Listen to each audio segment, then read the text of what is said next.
Good morning and welcome to Morning Movie News, where first off, before we get to today's 3 stories and the viewer question, I have a quick update for you about something that should definitely be on your radar, and that's that Disney and Fox have returned to the negotiating table. Hallelujah!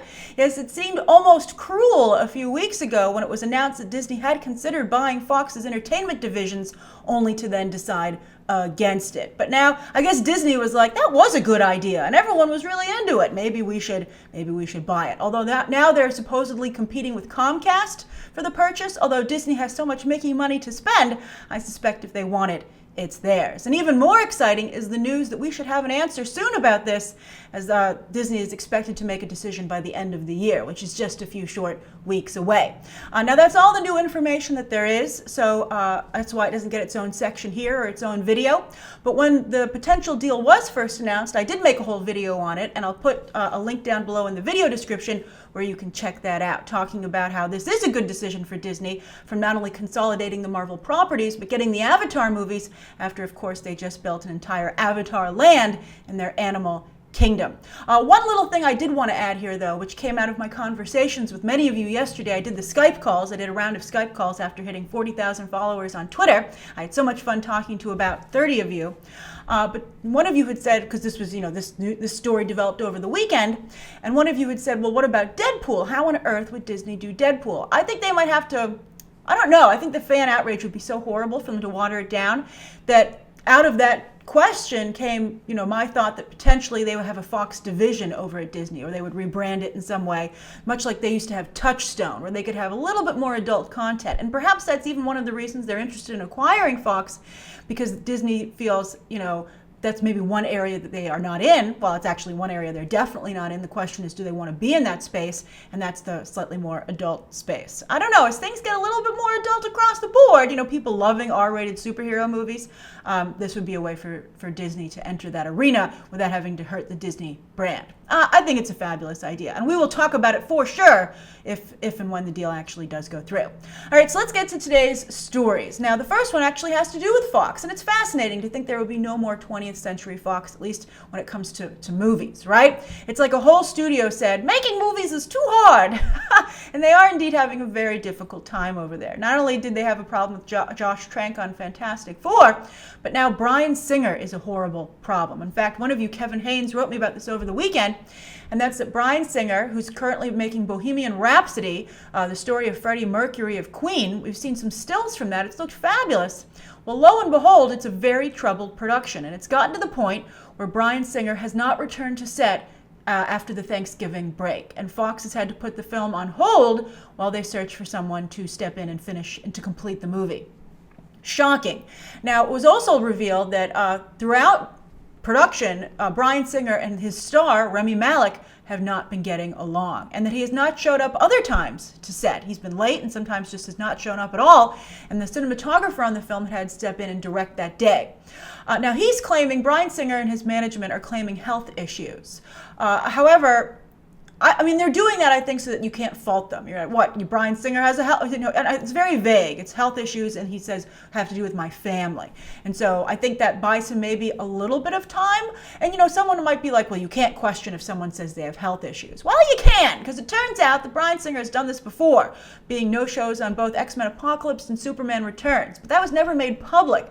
Bryan Singer has certainly gotten a lot of bad publicity, but never for unprofessional behavior on set. So this is a fascinating development, especially considering those allegations that are very public, and people have questioned why he hasn't been caught up in today's #MeToo situation with all the again, the allegations that were made against him, and actually it caused him to miss out, with the studio's blessing, on publicity tours for his X-Men movies. So the fact that he seems to have emerged from this new situation unscathed, it makes it even more ridiculous that he would put himself, his image in jeopardy willingly, knowingly, and bow out and, decide. I think basically it's a power move, saying, guess what, you're not going to be able to complete your movie. And Fox then, upping the ante, saying, okay, we'll just get someone else to complete it. It's just really a mess.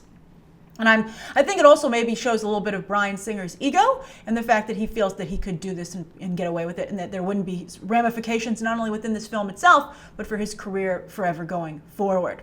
Again, they have a few weeks left, and then they have, of course, post-production, the editing process, etc., and another director would have to complete that. And this is a disturbing trend in Hollywood. Tony Gilroy, of course, took over for Rogue One. That turned out great. That's the best example we have to date. He, I think, in many ways saved the movie. Joss Whedon did not save Justice League from after taking over for Zack Snyder, who did have a legitimate family crisis. And then, of course, Ron Howard took over for Phil Lord and Chris Miller after they were fired from the Han Solo movie by Kathleen Kennedy. So these are all very different circumstances, but yet you're still you're setting a precedent that the director that starts the movie doesn't necessarily have to finish it. That's very scary. And even though it's not always the studio's fault, and it's not always the director's fault, I think that, the artistic ownership, and so far we only have one good example of this working out. And I guess we'll have to see how these other films turn out, but I think it really diminishes what the director is supposed to, and I believe for the most part does bring to the table. So I'm curious, what do you think of Bryan Singer's decision? What do you think he could possibly be thinking? Do you think he'll ever work again? I'd never touch him, although I think that he is just a lightning rod considering those allegations that were out there about him. I think Woody Allen is suffering the same problem. I think no one's going to get a free pass anymore as they once did. Look the other way. And then I'm also curious, what do you think of this trend of replacing directors? Do you not care as long as the final film turns out? I know a number of you are interested in a career in directing, and I'm sure this is not welcome news.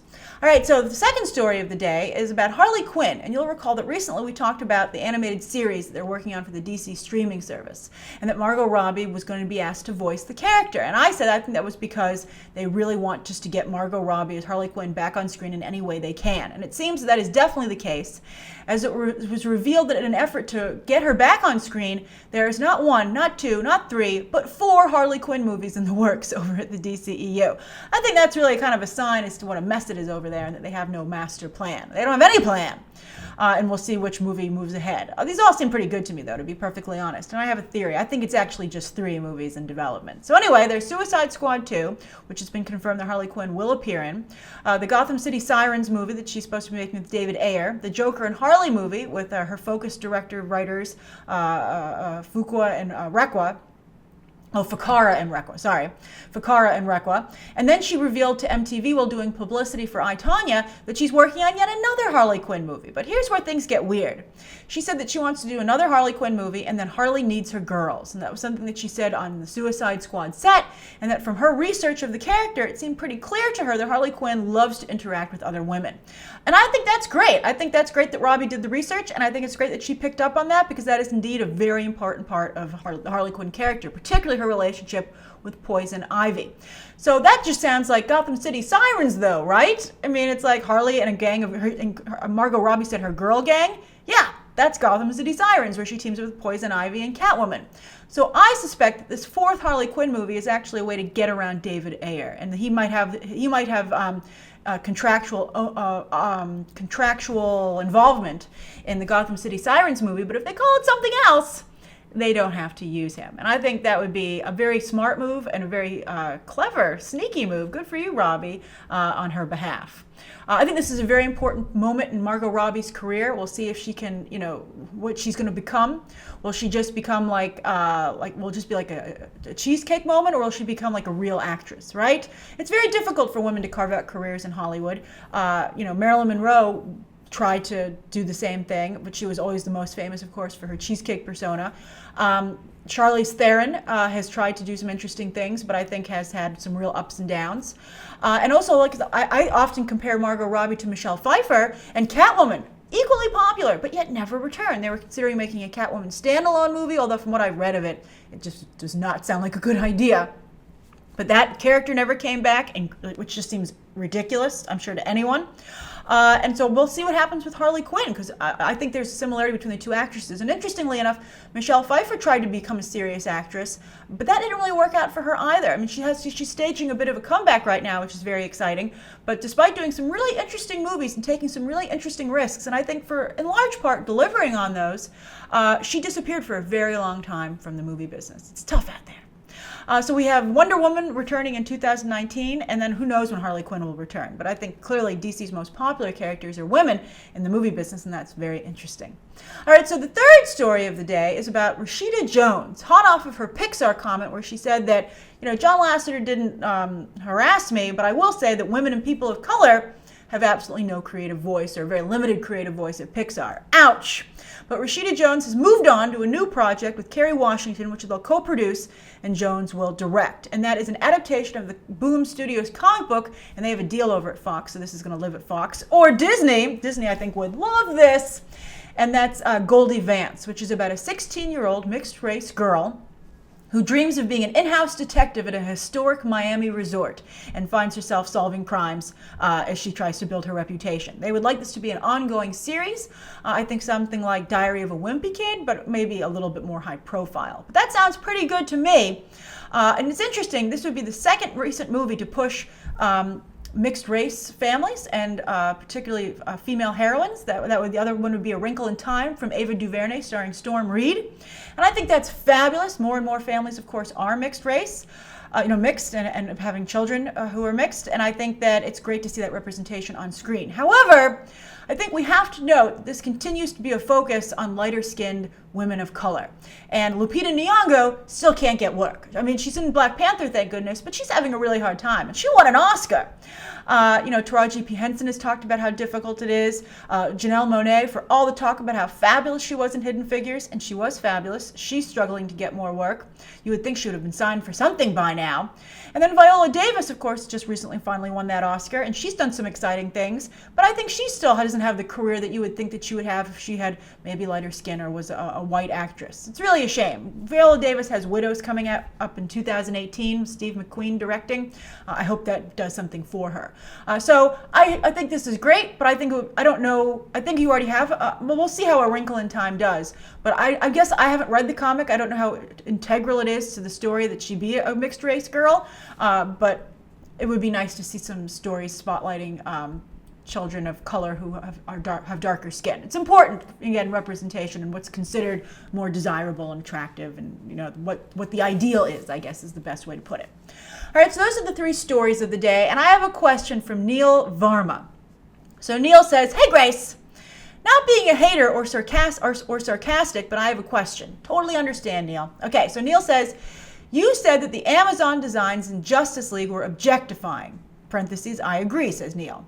"But you were fine with Lex Luthor's female guards in revealing dress. Is there a difference that I missed? Thanks." Great question, and I appreciate the chance to clarify. All right, so Neil, I think the difference is what the characters are supposed to represent. I think that the problem is that when you just use a wide brush to paint all women in the same way, which is through the quote-unquote male gaze, so to speak. This was touched upon a little bit in the Welcome to Hell short from Saturday Night Live over the weekend, where they were having these female cast members sing about sexual harassment, but were made up to appeal to, the quote-unquote male gaze. And that was a very strong choice and an intentional choice, because that's the only way those women could still be seen they felt as palatable. And I think it's one of the smartest things about that short, the stark contrast between what the women were saying and how they looked. Fascinating stuff, really, really intelligent. So again, you want to take each female character as they come. The depiction of women should be as diverse as the depiction of men. And, you should take into account the character that's being portrayed, the circumstances under which we're seeing them, et cetera, et cetera. Because there are all different types of women out there. Some of them, want to be more glam than others, right? And so I think that's the situation that we have here. I'd also like to point out that I don't think that the bodyguards, by the way, I think they're going to be an evil faction or an offshoot faction of Amazons. And I was talking about this with someone the other day, and they pointed out that was actually the way it was portrayed in the comics. That was revealed that, they actually ended up giving Luthor 2 female bodyguards, and they were both Amazon. So there is a precedent set for it. But I wouldn't describe the dress of the female guards that Luthor had at the end credit scene as revealing. I would say it was more glammed up. I made the Robert Palmer comparison because they were really kind of wearing suits. It's a little bit like how they've dressed the Gotham City Sirens on Gotham right now on Fox. And I think that works. It's like it's like living in a man's world, but with like a very strong, overt female interpretation of that. And it's very aggressive.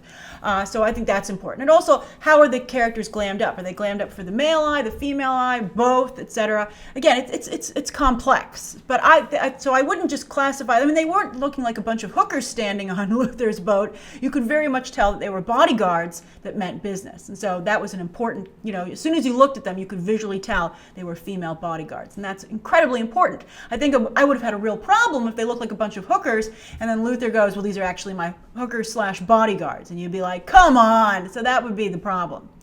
Also, the Amazons, on the flip side, they're supposed to represent women athletes, soldiers, politicians, right? And those are professions where the women who operate in them are not glammed up to, not glammed up in the way that they are in Justice League, right? You want to go for a fresher, more natural beauty that, is particularly, I think, female friendly. And so that's something that Patty Jenkins got absolutely right in Wonder Woman. And I know that I was also talking to some people over the weekend on the Skype calls, and some people said, I just don't get Wonder Woman. I just thought the film was only okay. And I don't get all the praise for it and the fact that it has Oscar potential. Well, a big part of why everyone likes what Patty Jenkins did was that she got the tone right. You can see how complex and careful you have to be, and that, there's so much room for error. Not always, good-natured error, right? Good intentions error. But Patty Jenkins got the tone perfectly right in Wonder Woman, and that's a big reason that people have celebrated what she's done. And I think that the fact that she was able to get the tone just right in a way that appealed to everyone, men and women, is really impressive, and it's very hard to do. And I think so. That's the difference. So that's the difference. And I would tell anyone, and there's lots of different things. Beauty is in the eye of the beholder. What one person finds sexy, another person doesn't necessarily find sexy. And sometimes there are things that are unconventionally sexy that everyone agrees when they see it is sexy. So just don't go for like the de facto, again, broad strokes situation. I think that what's great for Hollywood moving forward is depicting women as diversely as they do the male characters. And so that's the difference that I think you're missing, Neil, there. And I'd be curious to hear everyone else's thoughts about it down below. All right, thank you so much for tuning in. That's today's morning movie news. And you can check out some more videos right now.